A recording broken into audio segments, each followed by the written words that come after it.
With an area of over 17 million square kilometers, Russia is by far the largest country in the world.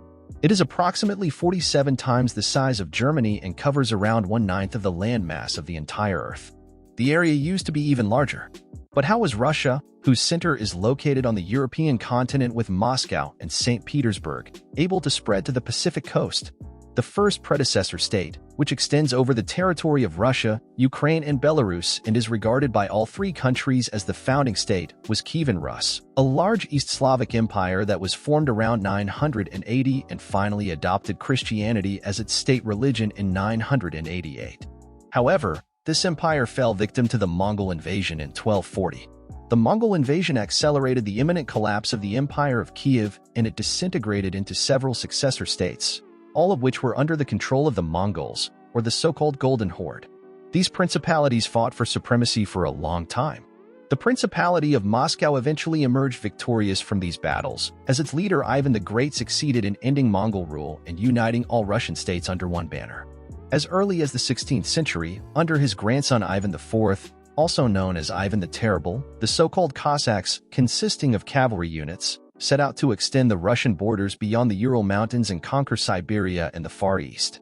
The conquest of these territories made it the largest country in the world. The Asian part still makes up 77% of Russia's territory today. The Russians encountered little resistance as they expanded eastwards, which is why ever larger territories fell to Russia. As early as 1645, the Russians reached the Pacific coast and were able to take possession of the territories in between. One reason for the quick and easy conquest was the low population density of the eastern territories. Even today, the population density is only 2 inhabitants per square kilometer. In the 17th century, it was significantly less. On the other hand, most of the Siberian tribes accepted Russian rule voluntarily, as they were given extensive internal autonomy and were allowed to maintain their traditions. Russia guaranteed security in exchange for tributes and taxes. Thanks to this agreement, the conquest of Siberia was largely peaceful.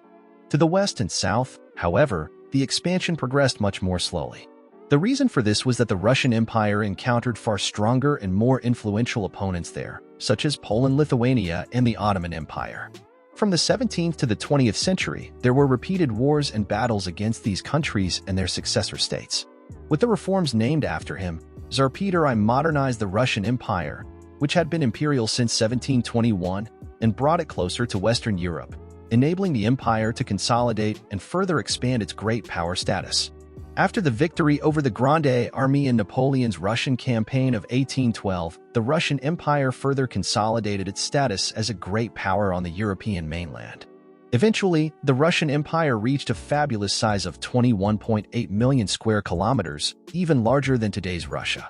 However, it became an increasingly difficult task to govern this vast country.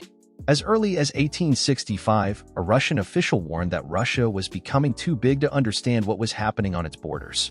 This was also one reason why Russia sold Alaska to the United States in 1867. Even though a few hundred Russians lived there, it was simply too far from the center and had no strategic importance for Russia at the time.